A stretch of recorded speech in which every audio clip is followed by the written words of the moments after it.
Jadi materi ini masih sangat berkaitan ya dengan apa yang disampaikan oleh kedua pembicara terdahulu, yaitu Prof. Janggan dan Prof. Saifur, mengenai penyakit jantung ya, utamanya penyakit jantung koroner. Kemudian tadi kaitannya dengan angka kejadiannya sangat tinggi dan sebagian besar itu terjadi di luar rumah sakit, dan sebagian besar diantaranya juga bisa terjadi suatu kejadian yang fatal yang bisa menyebabkan seseorang itu menjadi meninggal. Maka kita harus mempunyai kemampuan-kemampuan dasar ya, bagi siapa saja ya, bagi siapa saja, tidak harus seorang tenaga kesehatan, tapi bagi orang awam pun ini juga bisa melakukannya.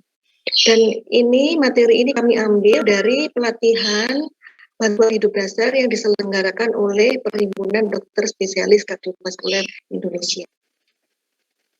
Mungkin Bapak Ibu sering ya mendengar kabar atau di media massa ataupun di tetangga sekitar ataupun keluarga ada kejadian yang tiba-tiba meninggal ya tiba-tiba meninggal ya, seperti misalnya ada atlet, ada artis ya. Jadi tidak ini tidak memandang usia, siapa saja ya bisa mengalaminya ya. Kemudian baik dari orang yang berolahraga pun, atlet pun tidak terlepas dari risiko untuk terjadinya suatu serangan jantung, karena tadi telah disampaikan adanya berbagai macam faktor penyebab ya, ada macam-macam ya, karena intensitas latihan yang terlalu berat pun itu juga bisa menjadi penyebab untuk terjadinya suatu serangan jantung ya. Untuk mengenali gejala-gejala serangan jantung itu ada tanda-tandanya ya, bisa saja terjadi suatu nyeri dada, kemudian terjadi suatu nafas yang pendek ya, tiba-tiba nafasnya pendek, atau bisa juga jantungnya merasa berdebar-debar, itu juga bisa, atau kadang merasa rasanya ingin pingsan atau mungkin terasa lelah. Nah, itu sudah merupakan suatu tanda-tanda yang kita harus waspada dan nanti kita harus melakukan suatu pertolongan pertama. Ya, bahwasanya 17 juta orang per tahun di dunia ini akan meninggal karena penyakit jantung. Ini contohnya terjadi di jalan ya. Kemudian bahwasanya merupakan penyebab kematian yang besar ya, 70% di luar rumah sakit. Kemudian kita ingat bahwa angka kejadiannya adalah 15 dari 1.000 orang itu menderita penyakit jantung koroner ya. Nah, kalau mengalami henti jantung, maka akibatnya apa? Otak juga akan mengalami kematian ya dalam waktu 8 menit jika tidak mendapatkan suplai darah ya. Bahwasanya fungsi jantung itu memompa darah ke seluruh tubuh. Kalau jantung ini tidak bisa memompa darah ke seluruh tubuh termasuk ke otak, maka otak juga akan mengalami kematian ya. 8 menit setelah jantung itu berhenti, maka kalau kita tidak cepat memberikan pertolongan, maka otak juga akan bisa mengalami kematian. Maka ada istilah namanya resusitasi jantung paru otak gitu ya. Nah, apa hubungannya fungsi otak dengan sistem respirasi? Bahwa otak itu paling banyak memerlukan oksigen ya.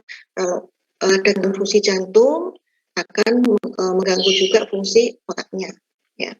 Nah, kalau kita terlambat ya, apa yang akan terjadi? Kalau kita terlambat 1 menit, maka angka keberhasilannya akan turun, akan menjadi 98% saja keberhasilan. Sedangkan kalau terlambat 3 menit, maka angka keberhasilannya cuma 50%. Kalau kita terlambat 10 menit, maka angka keberhasilannya cuma 1%. Maka pentingnya mengenali secara dini ya, dimanapun, kapanpun, dan siapapun ya. Tujuannya adalah untuk mempertahankan kehidupan ya, memperbaiki kesehatan, mengurangi penderitaan, serta membatasi keterbatasan ya. Namun memang harus diingat bahwa seseorang itu punya hak dan keputusan pribadi ya. Dan perlu kita terampil karena keputusan itu harus diambil dalam hitungan detik. Ya, dalam waktu 10 detik kita sudah harus mengambil keputusan. Ya, bahwasanya ini adalah suatu rantai untuk kehidupan ya. Untuk bantuan hidup dasar itu ada suatu rantai. Ya, yang atas itu untuk pasien yang di luar rumah sakit, sedangkan yang di dalam rumah sakit ya. Kalau untuk nakes pasti sudah terlatih hampir semua ya, pasti sudah pernah mendapat. Tapi kalau awam, ini biasanya terjadi di luar rumah sakit, maka yang saya lingkari itu apa yang penting kita lakukan. Yang pertama adalah mengaktifkan respon darurat. Artinya apa? Mencari pertolongan, entah itu yang sederhana saja, mungkin kita tinggal teriak-teriak, pokoknya teriak-teriak mencari pertolongan, ya.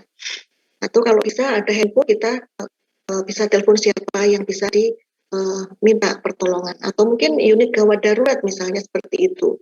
Kemudian berikutnya adalah melakukan CPR, ya, resusitasi jantung dengan kualitas yang tinggi. Nah, ini yang penting adalah kualitas yang tinggi. Yang bagaimana nanti akan kami sampaikan. Ya, bahwasanya ada 5 rantai. 5 rantai itu adalah, yang pertama adalah clear.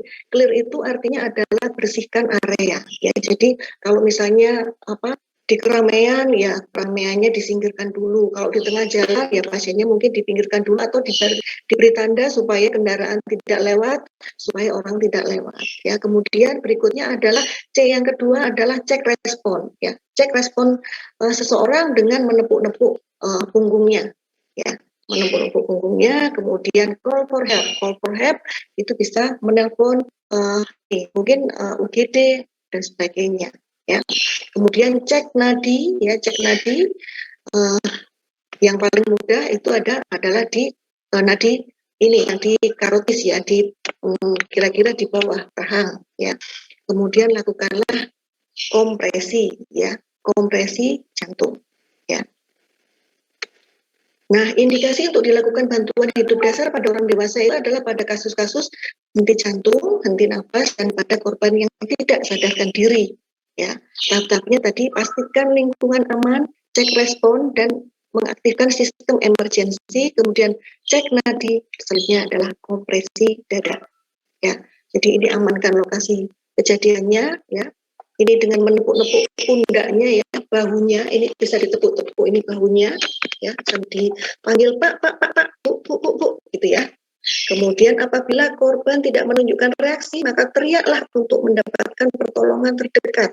Ya, kemudian berikutnya aktifkan sistem tanggap darurat, ya, melalui ponsel jika tersedia. Dan kalau ada AED, ya, AED mungkin hampir di semua tempat publik, ya, ada, ya. Mudah-mudahan sudah ada di semua tempat, ya.